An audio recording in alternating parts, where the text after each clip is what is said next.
여러분 반갑습니다. 대원교회 온라인 제자훈련 예수님의 사람, 오늘 이제 13번째 시간인가요? 13번째 시간 3단원 3과 하나님의 완전한 용서에 관한 이야기들을 함께 나눠보려고 합니다. 새해 인사를 많이들 하셨겠지만 저희 또 온라인 제자훈련은 새해 들어 첫 하는 수업이니까 우리 성도님들, 우리 이 온라인 제자 훈련을 들으시는 우리 모든 반원들 새해에는 이런 인사를 우리가 서로 나눌 수 있었으면 좋겠어요. 정말로 예수님의 사람으로 한 뼘 더 성장해가는 삶이 되시기를 바랍니다. 조금 더 성숙된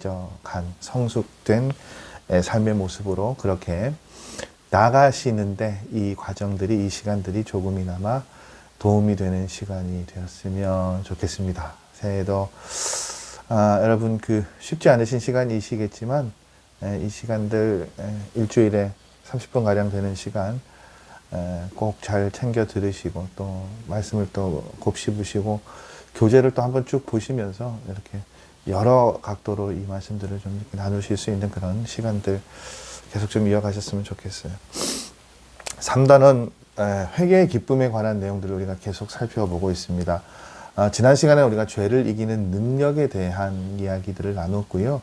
이제 오늘은 하나님의 완전한 용서라는 그 타이틀과 주제를 가지고 우리들이 이제 계속되어지는 이 회개의 기쁨에 관한 이야기들을 좀 나눠보려고 합니다. 주제 성구는 에베소서 4장 32절 말씀이에요. 서로 친절하게 하며 불쌍히 여기며 서로 용서하기를 하나님이 그리스도 안에서 너희를 용서하심과 같이 하라. 어떤 이야기들이 전개되어질지 모르겠습니다만 에베소서 4장 18절에서 4장 32절의 말씀만 놓고 보면 지금 하나님께서 뭘 말씀하시는 거예요? 우리 안에 서로 용서하는 또 그렇게 긍휼히 여기는 마음들이 있어야 되는데 그것들의 출발점이 무엇이 되어야 된다고요? 우리를 긍휼히 여기시고 용서해 주시는 하나님. 거기서부터 출발을 해서 우리 안에 서로서로 그렇게 용서하는 일들이 일어나야 된다. 그것들을 말씀하고 계시는 것 같아요. 여러분, 우리가 쭉 회개에 관한 이야기들을 하고 있는데, 근데 사실은 크리스찬들이요, 이 신앙을 가진 사람들이 회개 없이 사는 일들이 참 많습니다. 그것도 참 문제예요. 그렇죠? 그러니까 나는 회개할 게 없다라고 스스로 생각하는 거예요. 그러니까 그게 자기의가 강한 거죠. 그래서 우리가 이제 율법을 잘못 해석하고 우리가 그냥 흔히 율법적인 삶이고 외식하는 삶이라고 표현하는 그런 삶의 모습들이 이제 다 여기는 저는 같은 맥락, 같은 부류라고 생각을 해요. 저는 그냥 이걸 이렇게 표현하고 싶어요. 뻔뻔하다고요. 예. 회개 없이 나는 살아도 된다라고 그렇게 스스로 만일 정의 내리는 사람이 있고 삶이 있다면 그 삶은 참 뻔뻔한 삶이다 그렇게 생각이 되어집니다. 근데 그것도 사실은 문제인데 더 큰 문제는 뭐냐면 우리가 회개를 하고 용서받았다는 확신이 없는 것도 그것도 또 문제예요. 근데 이제 여러분 그 확신은 왜 안 드냐면 우리가 쭉 살펴보았습니다만 우리가 죄를 저지르고 회개를 하잖아요. 그런데 이게 계속 반복되어지니까 더 이상 내 삶이 달라지는 것 같지도 않고 그러다 보니까 어떤 생각이 듭니까? 내가 이거 잘못할 때마다 하나님 앞에 나아가는 게 죄송한 거예요. 부담스러운 거예요. 저는 예전에 그걸 그렇게 즐겨 표현했거든요. 염치가 없는 거예요. 하나님 앞에 제가 똑같은 문제를 가지고 하나님께서 주신 말씀과 마음을 가지고 제가 이렇게 살겠습니다. 살게 해주십시오. 얘기해놓고 돌아서면 잊어버리는 거예요. 돌아서면 비난하고 돌아서면 미워하고 정죄하고 그게 계속 반복되어지니까 같은 문제를 가지고 하나님 앞에 나아가는 게 너무 죄송한 거예요. 그래서 안 될 것 같다. 이제 그 텍스트에는 그걸 저는 염치라고 표현했는데 텍스트에 이 유기성 목사님 뭐 쓰셨습니까? 벼릇도 낯짝이 있다고요. 그런 마음이 드는 거예요. 근데 이제 오늘 여러분 3단원 3과의 이야기가 건네는 가장 핵심적인 내용은 뭐냐? 하나님께서는 우리가 회개할 때 몇 번이고 용서해 주신다는 거예요. 그걸 말씀하고 계세요. 그래서 우리가 잘 알고 있는 마태복음 18장 22절의 말씀을 보면 그 베드로의 질문에 예수님의 대답이 나오죠. 베드로가 어떤 질문을 합니까? 예수님, 우리한테 잘못한 사람이 있어요. 그럼 그 잘못한 사람은 몇 번이나 용서할 수 있을까요? 그걸 물어봤습니다. 여러분, 우리가 이 예수님의 말씀, 대답을 잘 알고 있으니까 우리에게는 이 대답, 70번씩, 7번뿐 아니라 7번씩 70번까지라도 하라라고 하시는 이 예수님의 말씀을 우리는 다 알고 있으니까 그것을 뭐 답으로 내놓을 수 있겠습니다만, 그러니까 베드로는 7번 정도면 되지 않을까요? 아마 그런 생각, 그것도 굉장히 자랑스럽게 얘기를 했겠죠. 여러분은 같은 죄를 저지르는 사람에 대해, 같은 죄까지는 좀 너무 무겁고, 같은 실수를 하는 사람, 여러분에게 같은 것으로 여러분을 힘들게 하는 사람 몇 번까지 용서하실 수 있습니까? 저는 제가 그 행정목사 할 때 많게는 이제 뭐 제가 이제 그 교회에서 섬길 때는 한 8, 9명 이렇게 그 우리 교육자들, 부교육자들 이렇게 생활을 관리하고 뭐 그럴 때도 있었는데, 제 부목사님들이나 전도사님들한테 늘 말씀드렸던 게, 저는 지금 보면 굉장히 제가 좀 악한 목사였던 것 같아요. 3번 참는다고 제가 얘기했거든요. 그러니까 똑같은 실수를 3번까지는 할 수 있는데 3번이 넘어가면 그때는 난 못 참는다. 제가 늘 그렇게 얘기를 했었던 기억이 있는데, 이 참 교만한 이야기죠. 베드로의 7번도 교만한 거예요. 근데 이제 베드로는 왜 교만하다고 말씀드리냐면, 인정받고 싶어 그런 그것들이 보이잖아요. 예수님 7번이나 나는 용서할 수 있는데 이 정도면 괜찮죠. 베드로는 그런 그 예수님의 대답, 그런 칭찬을 기대하면서 건넨 이야기인 것 같은데, 그 베드로에게 돌아온 예수님의 대답은요, 여러분 몇 번이라고요? 7번뿐 아니라 7번씩 70번, 그러니까 490번이라는 거예요. 이건 거의 그냥 무한정으로 끝까지 용서하시라는 말씀이죠. 그런데 여러분, 예수님께서 왜 베드로에게 다른 사람을 너에게 그렇게 뭐 실수하거나 잘못하거나 죄악된 모습을 살아가는 사람들을 왜 그렇게 용서하라고 요구하시는 겁니까? 7번을 70번까지라도 용서하라고 말씀하고 계십니까? 사실은 여러분, 그 말씀에 담겨진 핵심적인 내용은 너희가 주변의 사람을 그렇게 용서해라, 그것보다 더 핵심적이고 우선적인 내용은 예수님께서 우리를 그렇게 용서하시겠다는 거예요. 아까 우리 에베소서 4장 22절 말씀 있잖아요. 서로 용서하기를 하나님이 그리스도 안에서 너희를 용서하심과 같이 하라. 이 말씀과 이게 다 연결되어지는 말씀이죠. 여러분, 성경에서 말씀하시는 회개는요, 이처럼 완전한 용서의 기초를 두고 우리에게 회개를 이야기하십니다. 예수님께서는 예수님을 정말 진심으로 영접한 사람들에게 언제나 무엇을 가지고 그 심령들을 대하신다고요? 완전한 용서요. 그러니까 정말로 우리가 넘어지고 실수하고 반복하고 또 반복해도 예수님께서는 어떻게 해요? 용서해 주신다고요.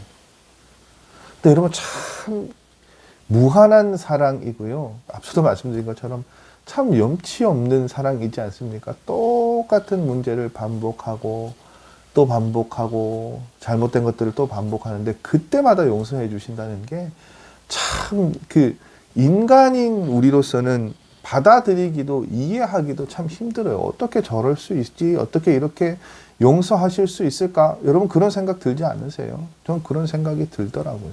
그런데 그러면 왜 예수님께서는 우리에게 이런 은혜를 베풀어 주십니까? 언제든지 매번 용서해 주십니까? 왜 우리가 죄를 저지르고 회개할 때마다 용서해 주십니까? 이유가 어디 있을까요, 여러분? 목적이 어디 있을까요? 이걸 아는 게 우리가 굉장히 중요한데, 그 이유가 뭐라고요?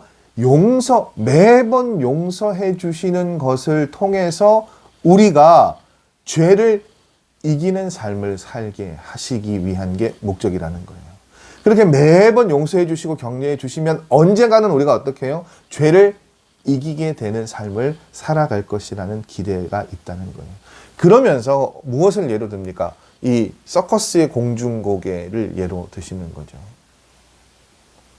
요즘은 그 서커스가 없어졌습니다만 제가 언제 서커스를 한번 본 기억이, 하여튼 저기 예전 교회에서 그 동남아 쪽에 어디 무슨 그 수련회를 갔는데, 당연 수련회를 갔는데, 중국이었나요? 북경인가 어디 그 상해인가 거기 갔는데 이제 서커스를 한번 마지막으로 봤던 기억이 그때 있는데, 정말 저기 높은 곳에 공중고개 도는 걸 보는 거예요. 아찔하죠, 여러분. 근데 그 공중고개를 막 도는데 사실은 높이 쳐다보면 굉장히 아찔한데, 이걸 한눈에 쭉 내려다 보면 밑에 뭐가 있습니까? 그물이 깔려 있죠. 그래서 행여나 자칫 떨어지면 어떻게 해요? 바닥에 떨어지는 게 아니라 그물에 떨어지게 되어 있어요.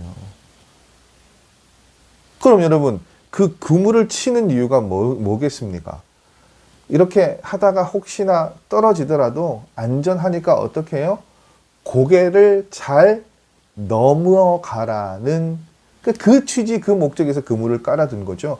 우리의 죄를 용서해 주시는 하나님의 마음이 같다라고 이야기를 하시더라고요. 정말 탁월하죠. 그러니까 목적이 어디에 있는 거예요? 그물을 깔아두고 생명을 건지는 것이 아니요. 그게 아니라 여기 안전장치가 있으니까 이걸 잘 돌라는 게 목적이라는 거예요. 우리 죄를 용서해 주시는 이유도요, 여러분, 우리가 그냥 그저 죄 짓지 않고 살아가는 것, 혹은 죄를 지어도 용서해 주시는 예수님이 계시다는 것, 그것에 안심하라는 것이 아니라 그것 때문에 뭘요? 죄를 이기는 삶을 살아가기를 예수님께서는 기대하신다는 거예요. 죄를 이기게 하는 삶을 살아가게 하시기 위해서 어떻게 해요? 용서해 주시는 거예요. 매번 용서해 주시는 거예요. 여러분, 누구에게나 참 극복되어지지 않는, 계속 반복으로 저지는 죄가 있어요. 극복하기 어려운 죄가 있죠. 포인트가 다 다르실 거예요. 여러분들이 가지고 계시는 고민들, 여러분들의 그 죄를 고백할 때, 내가 이건 좀 안 했으면 좋겠는데 또 넘어지고 또 넘어지고 또 넘어지는 그런 분들 계시죠. 뭐 술 문제, 뭐 담배 문제, 뭐 그런 그 이성적인 그 외도의 문제, 뭐 여러 가지들 보면 그런 거 있어요. 청년들 이렇게 예전에 뭐 상담해 보면 정말 목사님 하루에도 몇 번 다짐 안 돼요. 근데 또 무너지는 거예요. 또 무너지는 거예요. 그러니까 이 친구들이 너무 힘들어요. 목사님 안 먹겠습니다 하고 또 먹고, 안 피우겠습니다 하고 또 피우고, 그때는 정말 그걸 마시면서도 괴로워서 정말 내가 다음부터는 안 마셔야지 하는데 또 마시는 거예요. 이게 이제 술 마시는 것 자체가 뭐 죄라고 그렇게 이야기할 수는 없지만, 그 여러 가지 일어나는 상황들 때문에 멀리 하는 게 좋잖아요. 그리고 덕스러운 부분 아니니까. 덕스러운 부분에서는 분명히 멀리 해야 될 부분이고, 스스로 이제 그게 죄라고 여겨지면 그만둬야 되는데 그게 안 되는 거예요. 반복되어지죠. 근데 그런 일들이 일어날 때마다 오늘 이 텍스트는 뭐라고 얘기합니까? 발을 정자를 한번 써보라는 거예요. 그게 이제 유기성 목사님 말씀이 그거죠. 아무리 이 회개를 해도 490번까지 회개를 할 수 있느냐? 그게 안 된다는 거예요. 왜냐하면 그렇게 회개할 때마다, 매번 예수님을 바라보며 회개할 때마다 우리가 다 용서를 받는단 말이에요. 그럼 어떻게 우리가 회개합니까? 하나님 잘못했습니다. 용서해 주십시오. 그럼 하나님께서 뭐라고요? 용서한다. 또 잘못했습니다. 용서해 주십시오. 그래, 용서한다. 하나님 잘못했습니다. 하나님 잘못했습니다. 용서해 주십시오. 용서한다. 여러분, 그것을 정말로 제대로 된 그 회개들을 계속 반복하면 뭐라고요? 100번도 안 돼서 이런 고백이 나온다고요. 하나님, 저 더 이상 이 죄를 저지르고 싶지 않아요. 용서해 주십시오. 뭡니까? 죄 짓는 것이 고통스러워지고 죄가 싫어지게 되는 거죠. 그럼 죄를 어떻게 이길 수 있다는 거예요. 이게 뭡니까? 회개가 죄를 이기도록 만드는 거예요. 죄를 바라보면서 회개하는 것이 아니라, 우리가 지난 시간에 배웠죠. 나를 끊임없이 용서해 주시는 예수님을 바라보며 회개할 때 뭐가 된다고요? 그게 죄를 이기는 능력이 된다고요. 그러니까 여러분, 우리가 그런 과정을 계속 거쳤잖아요. 그래서 이 유 목사님의 이야기 보십시오. 유 목사님이 지금 그렇게 모든 사람들이 존경하고 존중하는, 우러러보는 그 목회자의 자리에 선 것이 다 무엇 때문이라고요? 하나님의 용서하심의 결과물이다. 그러면서 이 용서한다라는 말씀을 정말 많이 수없이 반복해서 들었다고 이야기하시죠. 여러분, 우리가 가끔 그런 그 기대를 해요. 어떤 기대인가 하면 예수님을 영접하면, 우리가 예수님을 구주로 영접하기만 하면 자동적으로 죄를 짓지 않을 것이다. 혹은 안아야 된다라는 그런 생각들을 가지고 있어요. 그래서 늘 말씀드리잖아요. 새가족 교육하거나 세례 교육하면, 저 예전에 한번 정말로 그랬어요. 교회는 한 사람이라도 세례 교인이 좀 더 많아야 되잖아요. 그게 이제 보편적인 교회의 바람이거든요. 근데 제 부교육자 때 세례 교육을 하는데 쭉 몇 주간 교육하고 이제 다음 주면은 세례를 베풀면, 제가 그냥 저도 참 꽤 무난한 부교육자였고 꽤 순종적인 부교육자여서 잘 담임 목사님의 목회 방침도 잘 따르고 잘 맞춰왔는데, 이상하게 엉뚱한 데서 좀 뭔가 이렇게 한 번씩 이렇게 튀는 부분이 있었어요. 그게 뭔가 하면, 세례 교육을 쭉 받고, 자, 여러분 이제 이 세례 교육을 받고 여러분 안에 정말로 예수 그리스도를 영접하게 되면, 영접할 마음이 있으시면 구주로 고백하시면 세례를 받으시고, 준비가 되지 않으셨으면 다음 기회에 받으셔도 됩니다. 근데 그러면 보통 대부분 그냥 받으시는데, 어떤 해에 그 두 분이 고민을 하시더니, 목사님 저는 아직 준비가 안 된 것 같습니다 하고 안 받으신 거예요. 그러니까 담임 목사님한테 혼났죠. 왜 그렇게까지 얘기를 하냐. 근데 이제 저는 그게 되게 중요하다고 생각을 했거든요. 근데 이제 자기가 이제 믿음에 대한 그 준비가 안 됐다라는, 그 준비가 안 됐다는 표현에 이런 게 들어갈 때가 있어요. 뭐냐면 앞서 말씀드린 것처럼, 내가 세례 교인이 되면, 내가 등록하는 교인이 되면, 나는 이제 지금 이전의 삶의 모습과는 완전 다른 삶의 모습을 살아야 돼. 살아가는 사람만 세례 교인이 될 수 있고 등록 교인이 될 수 있어. 이런 생각을 하시는 분들이 간혹 있어요. 목사님, 제가 이 문제를 해결하고 등록을 하겠습니다. 이 문제, 주초 문제를 해결하고 하나님 앞에 서겠습니다. 그럼 제가 드리는 답변이 뭘까요? 하나님과 함께 해결하시라고요. 그 자기 힘으로, 자기 의지로 그게 해결되어집니까? 그 죄의 문제가 아니잖아요. 여러분, 예수님을 영접하면 자동적으로 죄를 짓지 않게 되는 것 아니죠. 여전히 우리 안에는 욕심이 있고 교만이 있고 자랑이 있고요. 죄송합니다. 시간이 가면 갈수록 그 교만이나 욕심이 더 자라나는 삶의 모습도 보여집니다. 여러분, 긴 시간 신앙생활을 해도 여전히 그런 모습으로 살아가고 있는데, 여러분, 그런 삶에 하나님께서 나 이제 정말 너 못 봐주겠어. 너 더 이상 내가 못 기다려주겠어. 용서할 수 없어. 그럼 어떻게 되는 겁니까? 끝나는 거예요. 근데 10년 전이건 20년 전이건 30년 전이건 오늘이건 내일이건 어제이건 우리가 우리의 죄를 용서해달라고 가슴을 치면서 회개를 하면, 그때마다 어떻게 해요? 하나님의 답변은, 하나님의 말씀은, 그래, 내가 너를 용서해 줄게. 이거란 말씀이에요. 그 용서함이 뭘요? 죄를 이기게 하는 힘이 된다고요.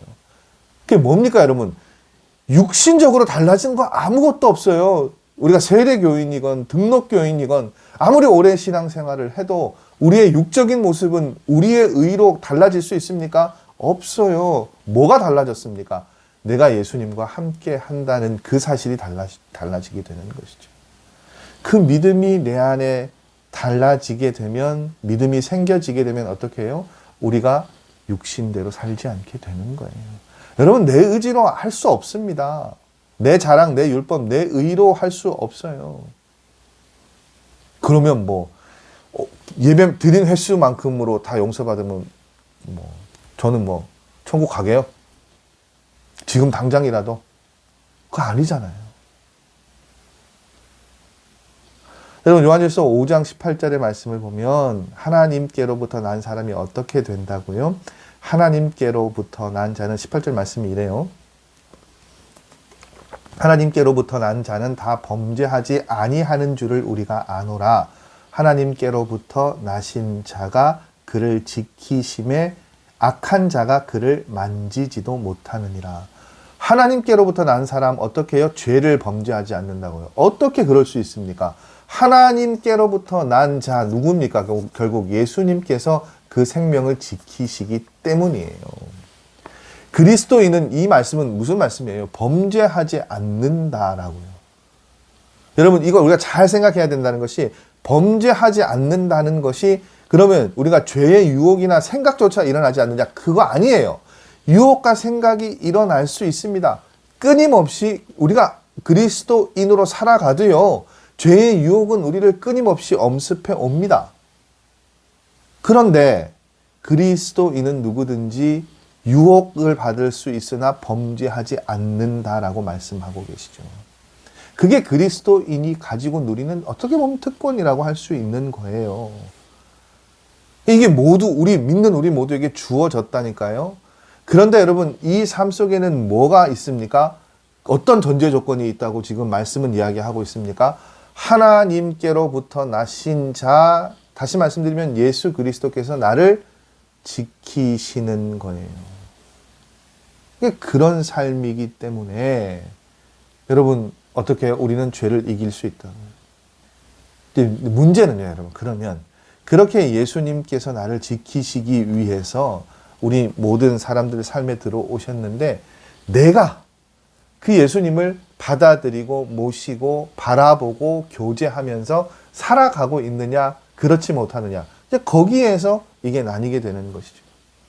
여러분 계속 말씀드립니다. 율법이나 율법적인 의무감이나 노력으로는요 결코 죄를 이길 수 없습니다. 만일 우리가 하나님 앞에 드리는 시간이요, 예배의 시간이, 말씀을 읽는 시간이, 기도하는 시간이, 그것들을 드러내는 시간 혹은 의무감으로 채워가는 시간이라면 그 시간을 통해서는 우리의 문제가 해결되어진다고요?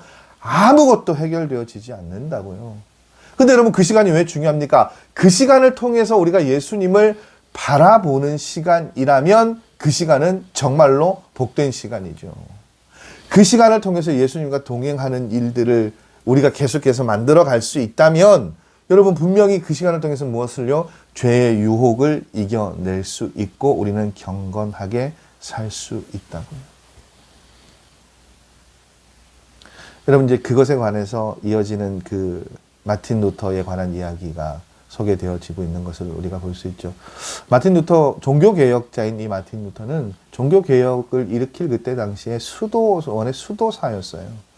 그냥 여기 이제 책에 굉장히 특별한 표현이죠. 수도사는 죄를 지으려고 해도 지을 수 없는 사람이다. 왜냐? 일단 독신이죠.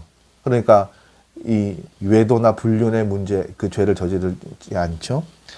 개인 재산이 없으니까 뭐 도둑질할 문제도 없죠. 또 명예나 출세를 할 필요도 없으니까 그런 명예나 욕망의 노예가 될 리도 없습니다. 그러니까 참 그런 그 죄의 유혹에서는 참 출발선이 좀 다른 것 같아요. 그래서 참 저는 저희 아내나 저희 아이들이 들으면 좀 서운하겠지만 저는 목회자들도 그랬으면, 그렇게 하면 어땠을까 하는 그런 생각도 있어요. 처음부터 아예 신부님들이나 그 수도원의 수도사들처럼 그렇게 아예 그냥 삶을 이렇게 하나님께 내어드리고 그런 삶을 살아가면 오히려 그런 문제로부터 좀 자유하지 않을까 가끔 그런 상상을 해봅니다. 그러나 하나님께서 또 인간에게 주신 가장 우선되는 어떻게 보면 특별한 은혜, 복, 의무는요. 가정을 이루고 또 주신 선물들을 이루어내는 일들이기 때문에 이래저래 이제 목회자는 양쪽의 것들을 어떻게 보면 다 해야 된다고 볼 수 있죠. 자, 어쨌든 그 마틴 루터는요, 그런 것들로부터 비교적 이제 자유한 포지션에 있었으니까 사실은 죄의 문제가 다른 사람들보다 그렇게 무겁게 짓누르지는 않았을 것 같아요. 그런 짐작이 되어지는데 그거 아니었던 것 같아요. 그런 여러 가지 죄를 저지를 만한 상황으로부터 자유했는데도 마틴 루터는 늘 죄의 문제로 고민했다고 합니다. 아무리 고민해도 문제가 해결되어지지 않으니까. 이때 당시 로마에 뭐가 있었다고요? 스칼라 성당이 있었다고요. 이게 이제 이 성당이 뭘로 유명하냐면 예수님께서 빌라도 앞에 재판 받으실 때 올라가셨다는 계단이 있다는 거예요. 그 이제 그런 그 상징적인 계단이니까 어떤 그 일종의 풍습이겠죠. 어떤 풍습이 있었냐면 사람들이 이 계단을 걸어서 아니라 무릎으로 이렇게 해서 올라가면 구원을 받는다는 거죠. 여러분 제가 한번 소개해드렸죠. 굉장히 좀, 지금은 이제 시간이 한 20년이 훌쩍 넘었는데, 필리핀으로 저희가 그 비전 트립을 청년 시절에 갔는데요. 지금은 바기오 지역이 굉장히 뭐 어학 연수원 대학도 많이 들어갔지만 저희 때 그 바기오는 정말 시골이었어요. 그 바기오에 가서 이렇게 며칠 동안 산지 교회에 있다가 내려왔는데, 이제 그 보통 비전 트립을 하면 선교사님들이 마지막 일정은 좀 이렇게 좀 시내 구경도 좀 시켜주시고 재미있게 좀 해주신단 말이에요. 풀 파티도 해주시고 하시고. 이제 그 마닐라 시내를 이렇게 지나가는데 한 그 성당에 굉장히 이제 보기가 어려운 그런 장면이 보여져요. 뭐냐면 이 못길을 이렇게 쫙 만들어 놓고요. 거기를 이제 사람들이 걸어가는 거예요. 그러니까 피가 나는 거죠. 근데 왜 그 길을 걸어가냐면 이 사람들은 그 못길을 피를 흘리면서 예수님께서 뭐 걸어가셨던 것처럼 그렇게 걸어가면 완주해내면 뭐예요? 죄가 사해진다고 생각을 한 거예요. 정말 안타깝죠. 그런데 여러분, 우리가 혀를 차지만 보십시오. 그 마틴 루터가 종교개혁을 일으킬 때, 마틴 루터 얘기가 되고 있으니까, 종교개혁을 일으킬 때 결국은 그 종교개혁에 촉발이 되는 여러 가지 사건 가운데 하나가 뭡니까? 면죄부를 돈을 주고 사고 팔았죠. 오늘날 아까 말씀드렸던 그 진실된 마음으로 예수님을 만나는 시간이 아니라, 내가 이 시간을 채우기만 하면, 이 시간에 나와 있기만 하면 나는 그것을 통해서 죄사함을 받을 수 있다. 그러니까 전혀 뭐 그러니까 사실은 예배 집중하지 않고 예배를 정말 잘 나오시는 분 있잖아요. 제가 예전에 청년 때 그 온누리교회 다닐 때 말씀드렸죠. 시종이가 이러고요. 이러고 다리 다 꼬시고 팔짱 꼬시고 예배가 시작될 때부터 끝날 때까지 그렇게 예배를 드리시는 분을 제가 한 1년을 봤어요. 와, 또 어떤 분은 제가 또 이전 교회 사역할 때는 이제 뭐 2층, 3층, 4층 예배당이 이렇게 쫙 돼 있으니까 저기 4층 끝에 가면 그냥 예배가 시작할 때부터 끝날 때까지 그냥 신문 이렇게 펼쳐놓고 신문을 보시면 한 번을 안 빠지세요. 여러분, 그게 예배입니까? 예배에 집중하지 않고 하나님의 말씀을 듣지도 않고 하나님을 찬송하지도 않고 그 자리를 채우고 앉아 있으면 그게 예배고 예배자입니까? 아니에요. 그걸로 무슨 죄가 사해집니까? 아니잖아요. 그럼 죄는 어떻게 사해집니까? 루터가 그렇게 스칼라 성당의 계단을 올라가도 아무런 변화가 없는 거예요. 그런데 그렇게 올라가다가 하나님께서 주신 말씀이 귀에 울렸습니다. 어떤 말씀이에요? 의인은 믿음으로 말미암아 살리라. 믿음으로 말미암아 죄가 사해지는 것이지. 여러분, 계단을 무릎으로 기어 오른다고요? 못길을 걸어간다고요? 돈 주고 면죄부를 산다고요? 아무런 경외감이나 겸손하게 서는 것 없이 그냥 예배 자리를 채우는 것으로요? 그걸로는 아무런 문제가 해결되어지지 않습니다. 여러분, 의인은 믿음으로 말미암아 살고 믿음으로 구원의 은혜를 받고 믿음으로 용서해 주시는 하나님의 은혜를 누립니다. 그러면 이 믿음은 어떻게 생겨나는 겁니까? 히브리서 12장 2절 새 번역의 말씀은 이렇게 이야기하죠. 믿음의 창시자요 완성자이신 예수를 바라봅시다. 다시 정답은 여기에 있습니다. 뭘요? 예수님을 바라보는 삶이요. 예수님을 바라볼 때 우리 믿음이 시작된다고요. 계속해서 여러분, 우리가 예수님을 바라볼 때 우리의 믿음이 더 어떻게 해요? 온전해지고 굳건해지고 새로워진다고요. 예수님을 바라볼 때 예수님이 우리 안에 계신다는 믿음이 점점 뭐가요? 의심의 안개가 걷히고 실제가 된다고요. 여러분, 예수님께서 우리 마음에 오셨습니다. 그리고 우리와 함께 계십니다. 이게 믿어지면 우리의 삶은 변화되어질 수밖에 없어요. 매일 회개할 수밖에 없어요. 내가 하는 말, 내 생각, 내 행동, 여러분, 남들은 알 수 없고 내 안에서 일어나는 그 모든 것들, 여러분, 우리가 왜 그걸 죄라고 여기지 않고 죄의식을 여기지 않습니까? 모른다고 생각을 하기 때문이에요. 겉은 포장하고요, 얼굴은 포장하고요, 거룩한 척 하지만 내 안에 있는 내 생각, 욕심, 교만, 미움, 전혀 성경적이지 않은, 전혀 예수님께서 가르쳐 주시지 않은 그러한 것들이 내 안에 있는데도 우리는 전혀 그것에 대해서 죄의식을 느끼지 않습니다. 왜요? 예수님과 함께하는 삶을 우리가 살아가지 않기 때문이에요. 여러분, 예수님이 내 안에 들어와 나와 함께 계신다면 내가 하는 말과 행동, 그 누구도 알 수 없는 아주 은밀한 내 마음속, 내 내면에 있는 그 모든 문제들, 여러분, 그게 나 혼자만의 문제일까요? 아니잖아요. 예수님이 알고 계신다니까요. 내 안에 계시고 내가 바라보는, 나를 바라보시는 예수님이 알고 계신단 말이에요.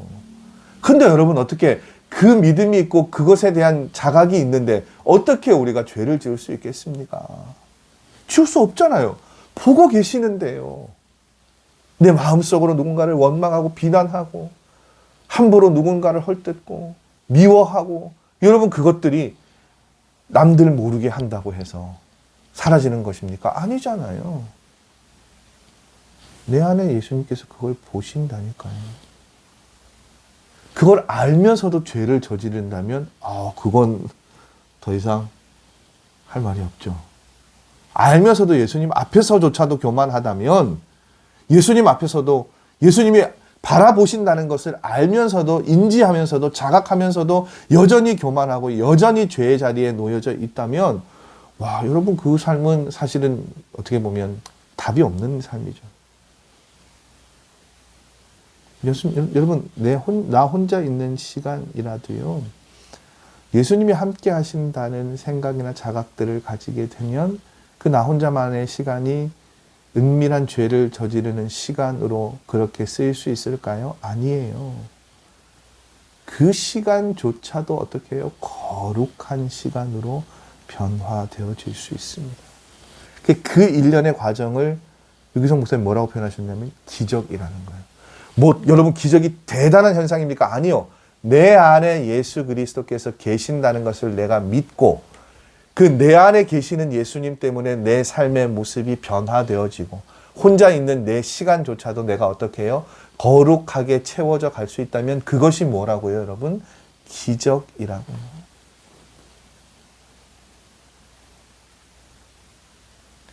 그 하나님을 통한 완전한 용서는 여러분, 우리가 그렇게 예수님을 바라볼 때 우리에게 약속되어지고 주어집니다. 그래서 그 얘기를 이 마지막 그 이야기를 보십시오. 굉장히 저는 공감이 되는 게, 유 목사님도 이렇게 말씀하셨지만 저는 회개가 참 고통스럽게 여겨졌어요. 회개라는 단어가 그렇게 긍정적인 느낌을 저한테는 주지를 못했어요.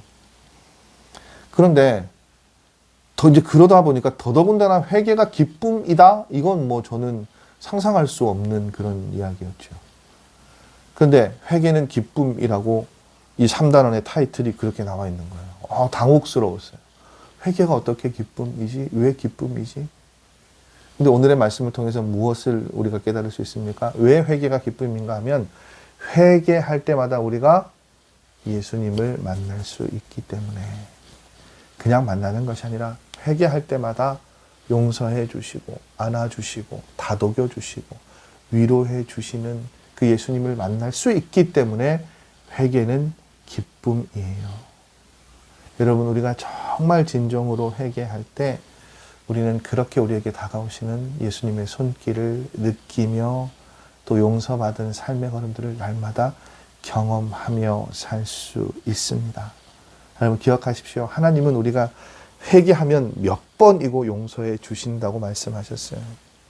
그리고 그 약속이 우리가 죄를 이길 수 있는 힘이 되어집니다.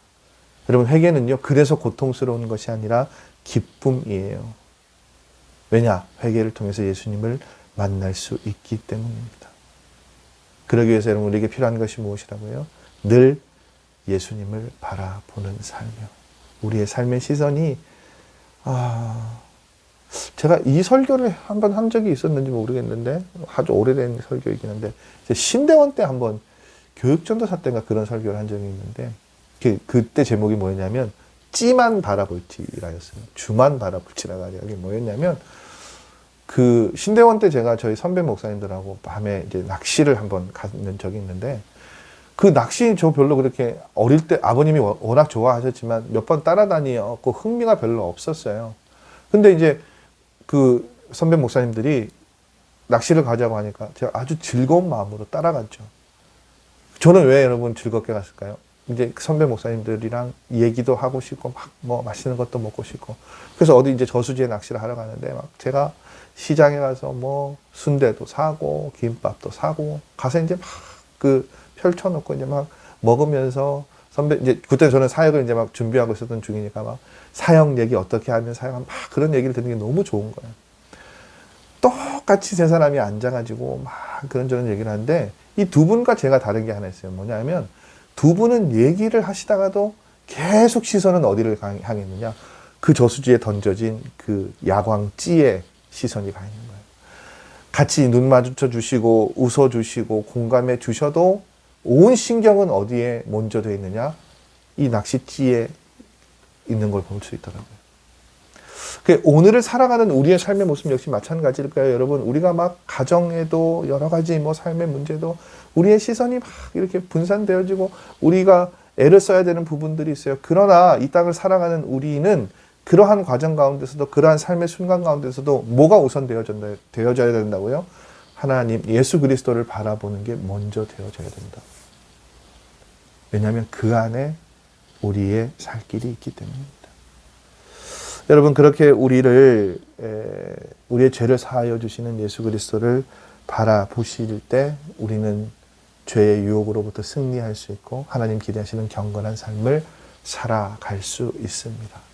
그러한 삶의 걸음 살아가시도록 이 말씀을 다시 한번 찬찬히 보시면서 하나님의 완전한 용서가 어떻게 우리에게 주어지는지 그것들을 바라보시고 사모하실 수 있는 시간들, 한 주간 시간들 계속 이어가시면 좋겠어요. 다음 주는 제가 여러분 기도 주간입니다. 기도 주간 가서도 이걸 제가 하려고 했는데 한 주 그냥 쉴 때 저 조금 쉬어야 되겠어요. 이게 이제 지금 어느덧 3달 정도 되다 보니까 조금 제가 이렇게 한 주 정도는 조금 휴식을 하는 게 좋겠다 싶어서 이 시간에 다음 주 이 시간에는 여러분 휴강하시고요. 1월 18일 1월 19일 목요일에 14과 3단원 4가 회개와 죄의 고백으로 다시 여러분 만나 뵙도록 하겠습니다. 그 다음이 명절 기간인데 명절 기간은 관계없죠. 뭐 화요일이면 연휴가 끝나니까 또 계속해서 30과 이 예수님의 사람 1권이 달려질 때까지 이제는 쉬는 것 없이 그냥 쭉 이렇게 이어가도록 하겠는데 다음 주 한 주간만 여러분 이 예수님의 제자 훈련, 예수님의 사람 온라인 제자 훈련은 휴강을 하고 이어가도록 하겠습니다.